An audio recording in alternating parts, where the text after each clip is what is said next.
I've been running my channel long enough now to understand and to see really patterns between something that people often do and that is really, really quite funny to me.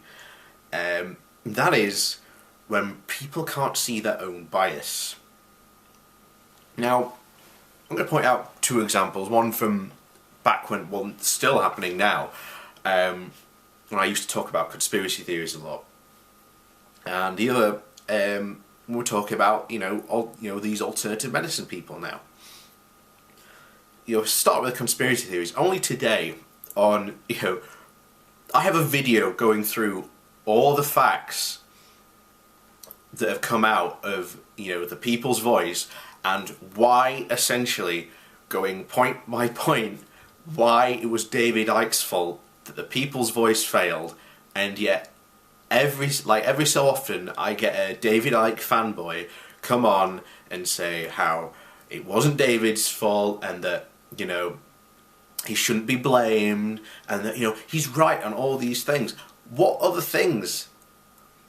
David Icke just does the same things that Alex Jones does. He talks so much shit and throws so much mud against the wall. Sooner or later, something's going to stick. Or, he seems sort of right about something, and then when that event happens, he sort of changes it and says, "I told you so!"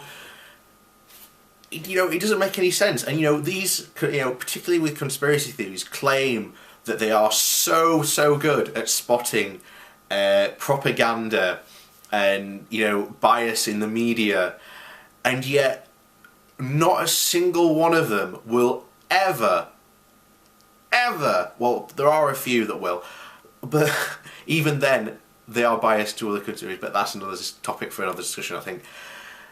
But they will never, ever admit that they have their own bias. They will always say, "It's you who have the bias, it's you." Okay? We live in an age where you can go and you can pretty much read a lot of news, news online, a lot. Now, I read The Guardian, Daily Mail. I know what you're saying about the Daily Mail, but there's a reason. And I read The Independent, and sometimes I'll read The Times. Those are 4 online news publications. Now, why do I read those 4 publications online? Because it gives me a balanced section of news. I get to take in different opinions, and by taking in those different opinions, I'm allowed to form my own. Now, the thing is, when you look at the conspiracy side of things, there is only one opinion. There is only one fact, and there's a conspiracy going on, and if you don't think there is, well, you're an idiot. You're a sheeple. That's what you are. It just boggles my mind that, again, they claim that they can spot all this stuff, and yet they never look at their own opinions. They never stop to evaluate their own opinions and beliefs.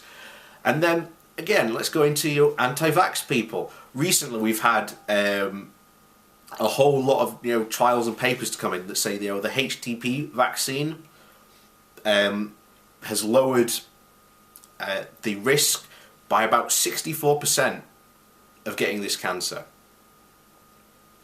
That's huge. That is absolutely huge. And there's all this scientific information to back it up. And yet, as there's, and it's not only that proves that vaccines work, and that we are working on cures for cancer, but there are people out there in sort of like the medical, the alternative medicine variety that are exactly the same as the conspiracy theories, that they are convinced that big pharma's out to get them. You can't trust these results, even though they've been peer reviewed and pretty much shown, yeah, actually they are right. It boggles my mind constantly, and yet here you are in this day and age, and I think that the internet has a lot to blame for these people, because again it brings these people together, and they start talking amongst themselves, I've very often sat in, conspiracy theory, like chat rooms, and it is quite funny to hear sometimes the conversations they have. Really is. But yeah, other than that, my God. So yeah, hopefully more videos coming out soon this week. You may have noticed we are in different surroundings now because I have moved elsewhere in the country now. Started a new job, so go me.